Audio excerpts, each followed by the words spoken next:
Hi friends, నేను మీ వీరు సాగి. ఫ్రెండ్స్, మనమైతే మిర్యాలగూడలో బోటింగ్ పార్క్ దగ్గర ఉన్న శివాలయం టెంపుల్ దగ్గర అయితే ఒక ఈవెంట్ అయితే చేయబోతున్నాము.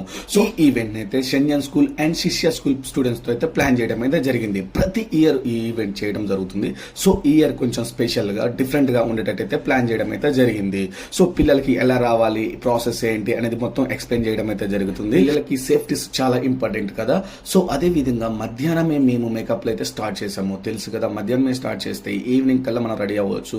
సో నీట్ గా మేకప్ అయితే వస్తాయి. మనకి ప్రిన్సిపల్ శ్రీనివాస్ రెడ్డి సార్ గారు అయితే 10 days టైం ఇవ్వడం అయితే జరిగింది. 6 songs అయితే టైం ఇచ్చారు. 6 songs 6 డిఫరెంట్ గా ఉండేటైతే ప్లాన్ చేసాం. ఫైనల్లీ ఈవెంట్ అయితే చాలా బాగా జరిగిందండి. సో మనం ఎంత కష్టపడ్డా, ఎంత అవుట్పుట్ ఇచ్చినా పిల్లలతో లాస్ట్ ఒక ఫోటో దిగడానికి కూడా మనకు కుదరదండి. ఏంటో ఆ టెన్షన్, ఆ బిజీ అంతా అలా ఉంటుంది. పిల్లలు ఏమైనా ప్రాపర్టీ మర్చిపోతారా, టైంకి ఏమైనా తీసుకోవడం తెచ్చుకోవడం మర్చిపోతారని ఆ టెన్షనే ఉంటుంది. సో మీరు ఈవెంట్ చేసేటప్పుడు అలాంటి టెన్షన్ ఉంటుందో కామెంట్ చేయండి.